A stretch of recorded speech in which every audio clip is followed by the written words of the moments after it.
Elijah is a strange man among the prophets. There is no record of his calling. The first time we hear him, we see him, he was already a prophet.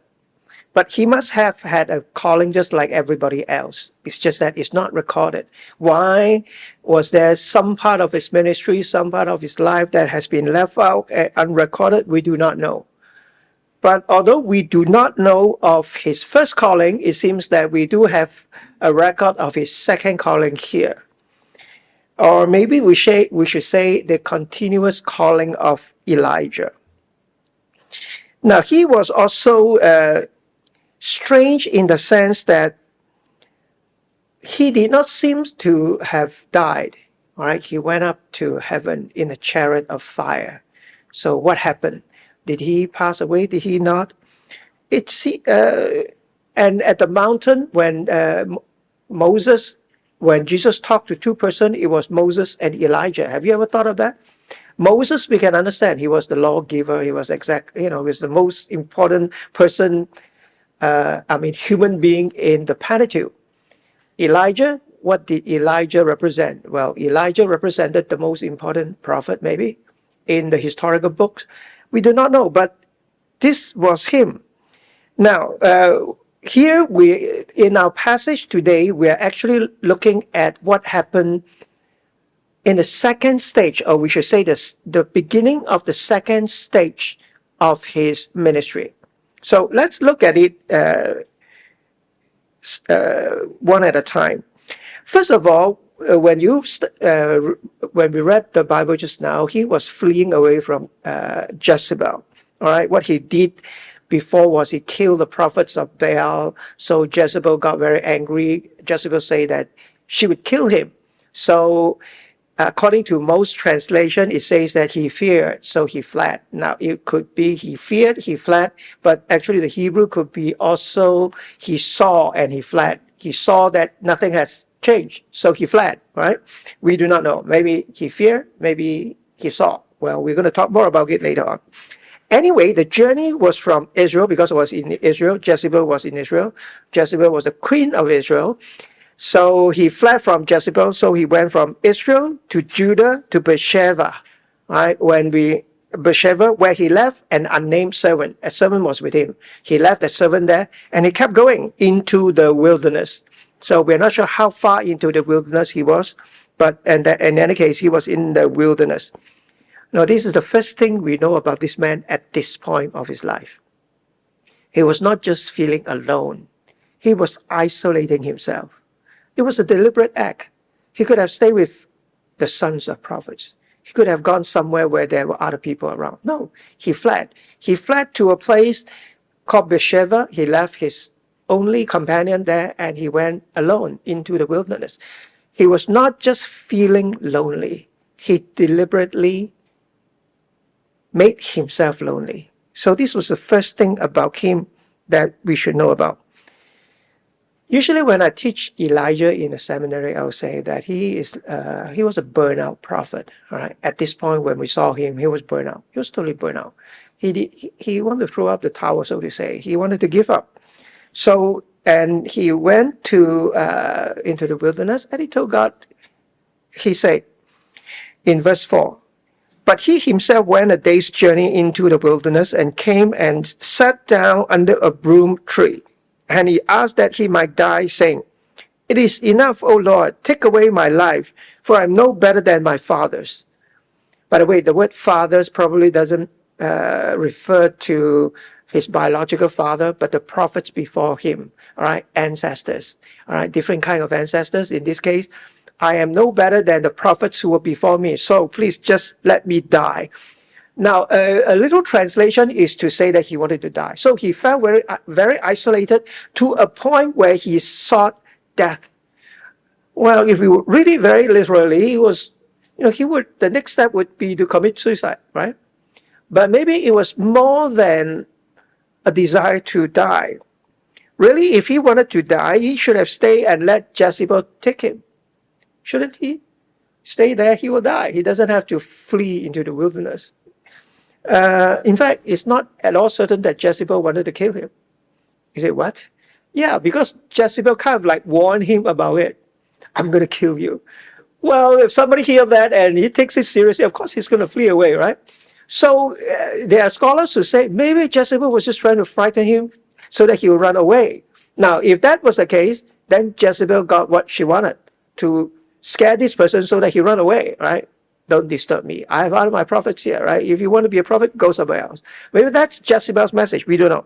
Maybe she wanted to kill him. Maybe she doesn't. But in any case, if she did, she got what she wanted because he fled. He fled. Now, let's talk about the journey itself. Beersheba is about like 100 miles south of Jezreel, and it's actually located in Judah. I talk about Jezreel because originally he was in Jezreel.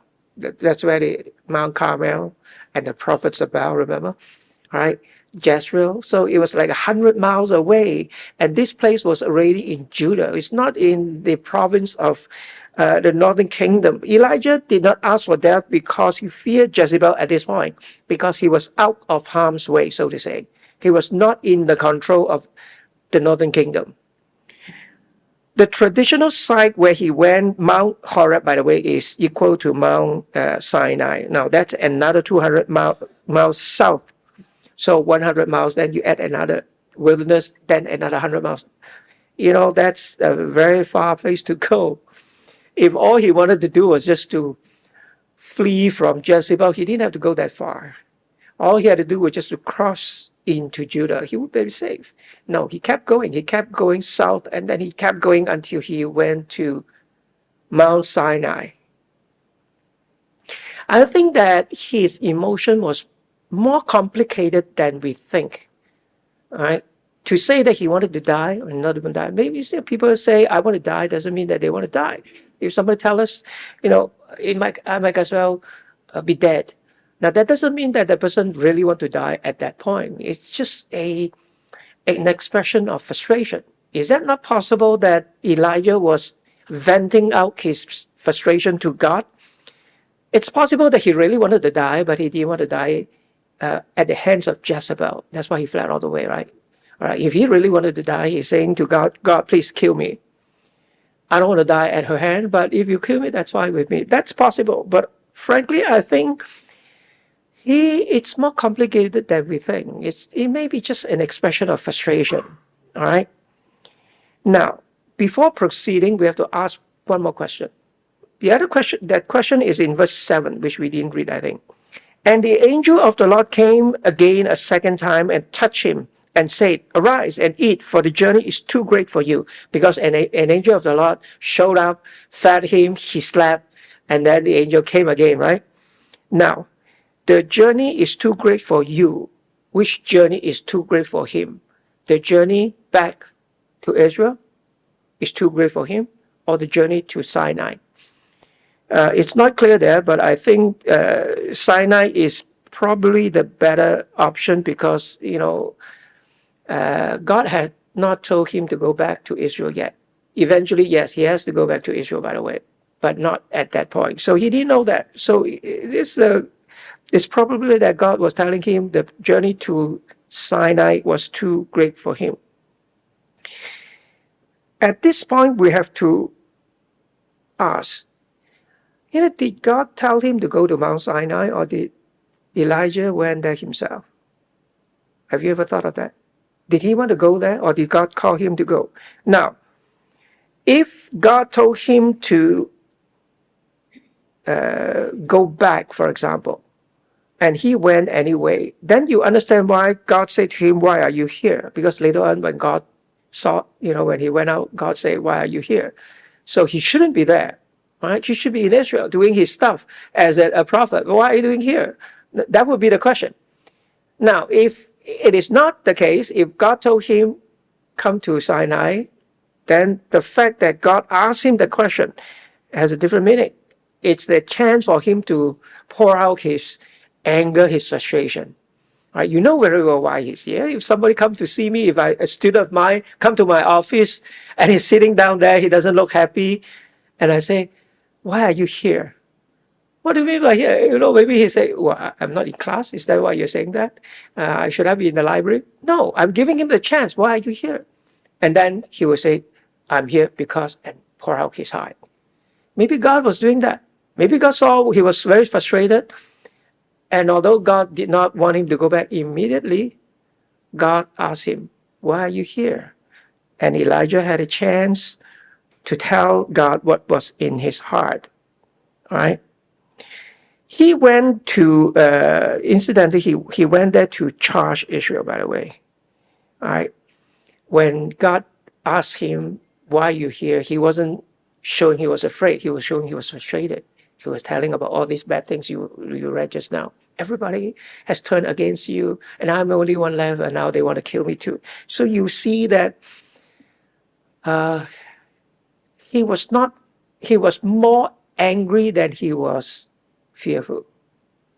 So now, in the wilderness, Elijah was truly alone. There was nobody there, right? He left his only servant there. Oh, an angel came to him, and he was exhausted, and God sent the angel to feed him. Now, I think most people would be rather, what should I say, surprised that an angel show up and give him something to eat. But for this prophet, it's different. Remember the famine? This was the prophet when he was fed by a raven. So this is exactly the prophet who will not be very surprised if he woke up and an angel come and say, eat. Now, he was exactly the person who won't be very surprised about that. Somebody else would say, well, who are you? Or, all kinds of questions. But he's exactly the person who would not, because what happened before that? He had a lot of miracles that happened to him. Fed by ravens. Then later on, there was this multiplication of oil and all that. So he was exactly the prophet who would not be surprised in the wilderness alone. Suddenly a man show up. But somebody has said this. Except for that one word he spoke to the angel, we know it was an angel, he actually didn't say anything.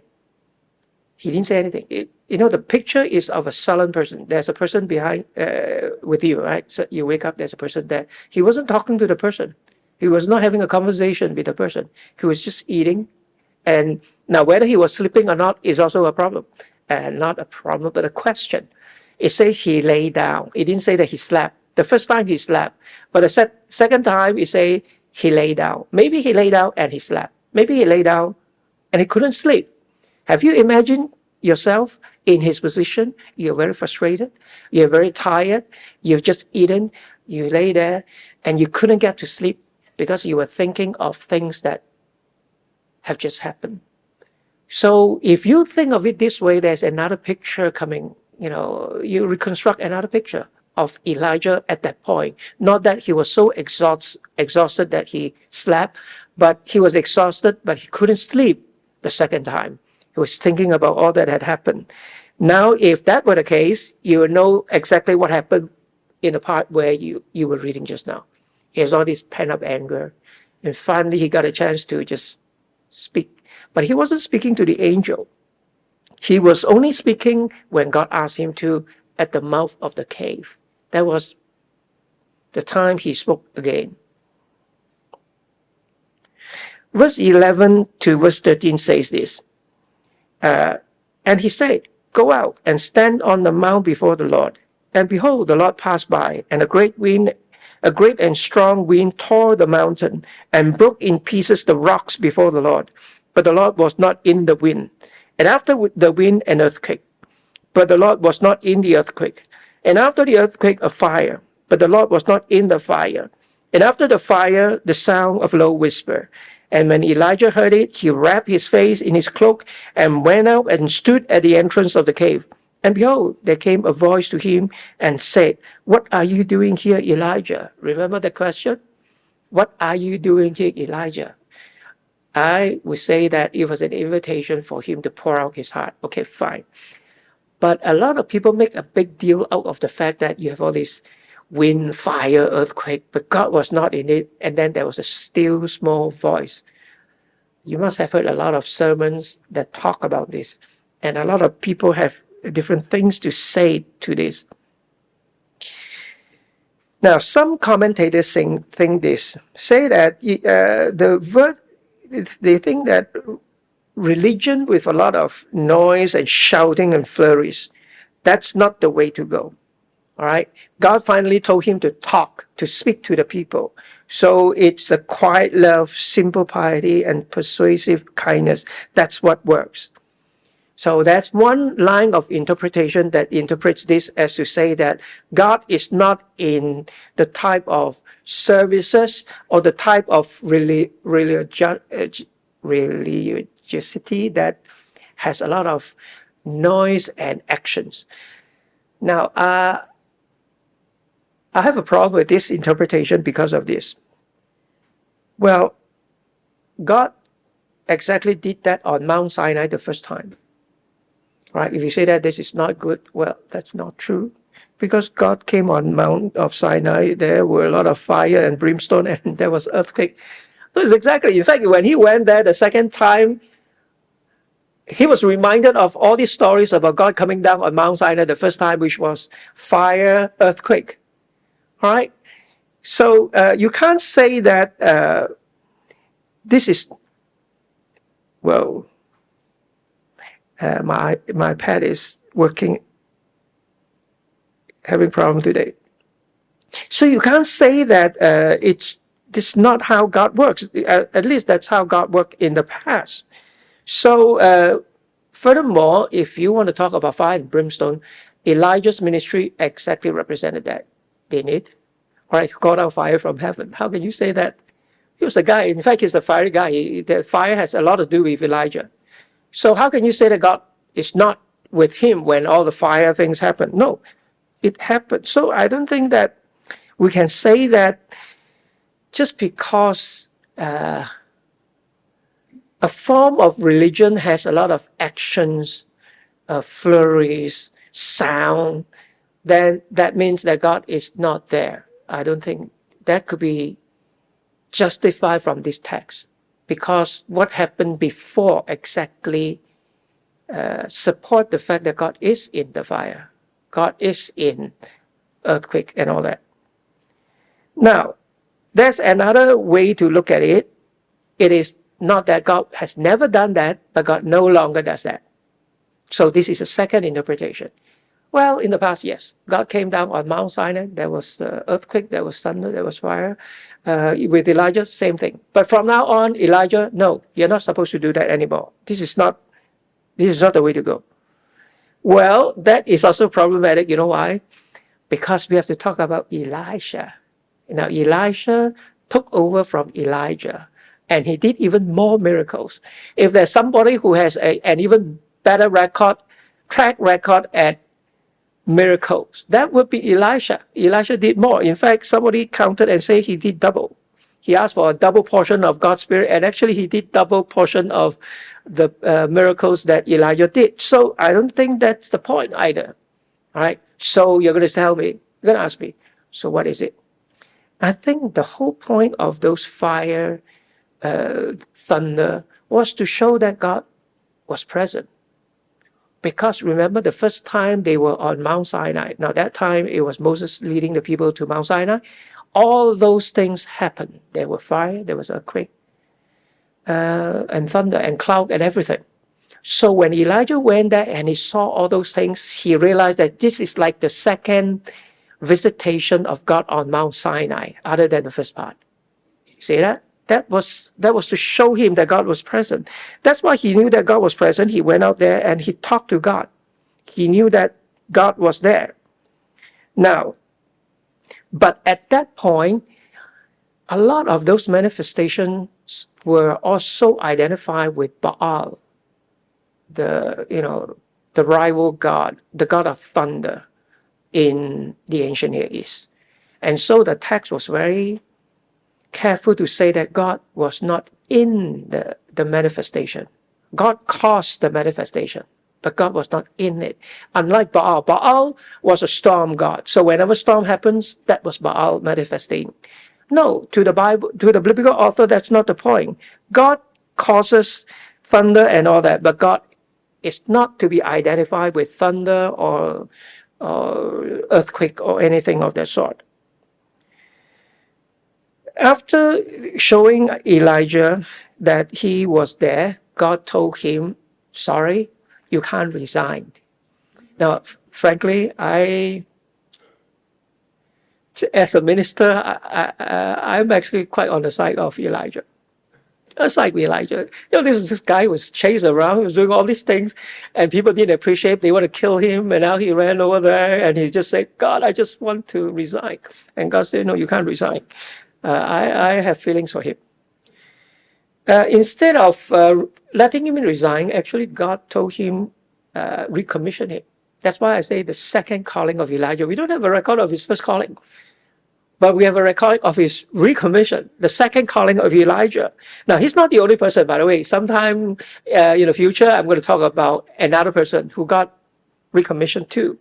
Now, Elijah, he was, how do we know that? He was appointed. God said, no, you can't resign now, right? You have to do three things. Firstly, he was to anoint Jehu. Jehu at that point was just Ahab's general, right? He was supposed to anoint Jehu to kill, destroy, annihilate the whole house of Ahab. And also, he also, by the way, brought an end Baal worship in Israel. Yeah, he did quite a good job of that. But he has his own problem, right? We're not going to talk about that now. Secondly, he was to anoint a successor first. All right, you want to leave, at least you have to find somewhere else to take over from you, right? But don't worry, I've already chosen the person, it's Elisha. Now go get Elisha, anoint him. Thirdly, he was to anoint Hazael.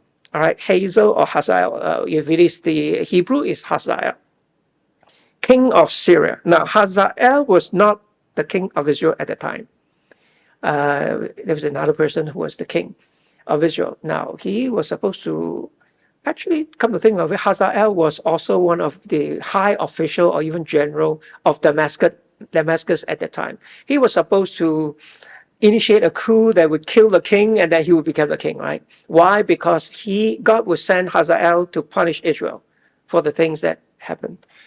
So now, just to tell you, actually, Elijah only fulfilled two of those things. Elisha was the person who anointed Hazael to be king. And he waited, I don't know, I forgot now, 14, 18 years before he did that. Why? Because he was giving Israel a chance to repent. But finally, they didn't repent, so he anointed Hazael, and Hazael punished Israel quite greatly. There was a period between chapter 19, our chapter now, and 2 Kings chapter 2, where God took Elijah away, where Elisha took over from Elijah.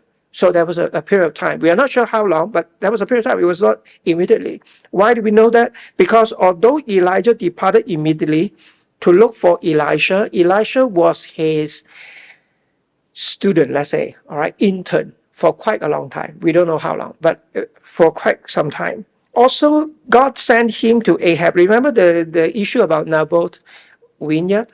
God sent Elijah to talk to Ahab, not Elisha. So he was not done with Elijah yet. So one day God told him, look, go to Ahab and tell him he has done something wrong. Maybe Elijah said, oh no, again? Yeah, sure. Sorry, you have to just do it now. And then, but as you go along, you see that there are other people on the scene, right? God say that you're not the only person serving me, and actually it shows in the text too. In chapter 20, verse 13, there was an unnamed prophet. We're not sure who the person is, but there was an unnamed prophet.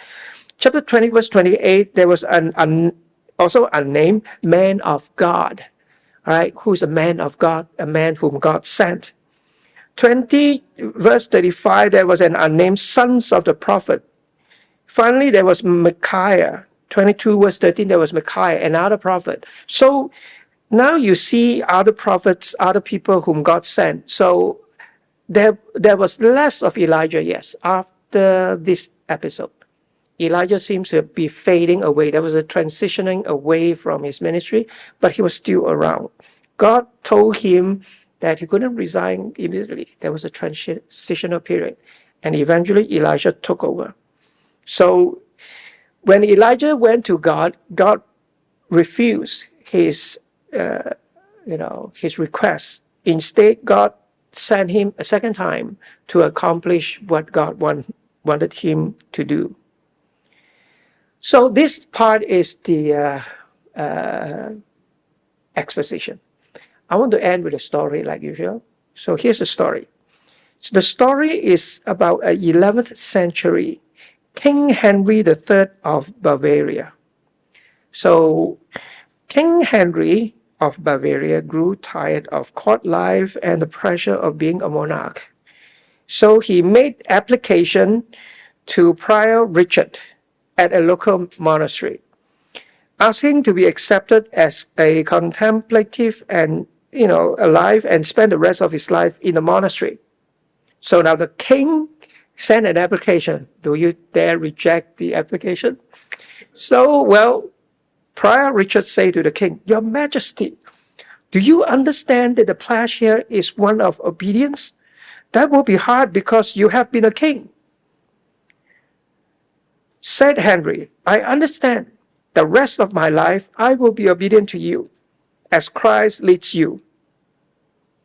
All right?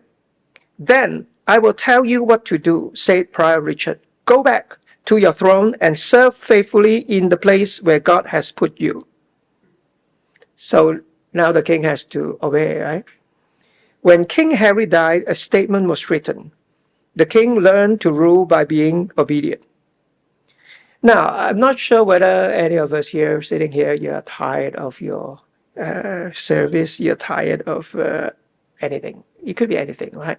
And maybe you're like Elijah, you're going to God and say, God, enough. Maybe you're not going to go as far as to say, let me die. I don't dare to say that to God in case God says, yes. You don't really want that to happen. I don't die so quickly. But, maybe we go to God and say, God, I'm tired. I don't want to do it. Could you please just let me resign or, do something else? Maybe God will let you resign. Maybe he won't, right? But I say we should do that. We should go to God like Elijah. Go to God and just tell him. Elijah did the right thing. At the point when he was most discouraged and frustrated, he didn't just run off anywhere. He ran to the mountain of God. He went there to talk to God, to tell God directly what was on his mind. That is the right thing to do. Amen.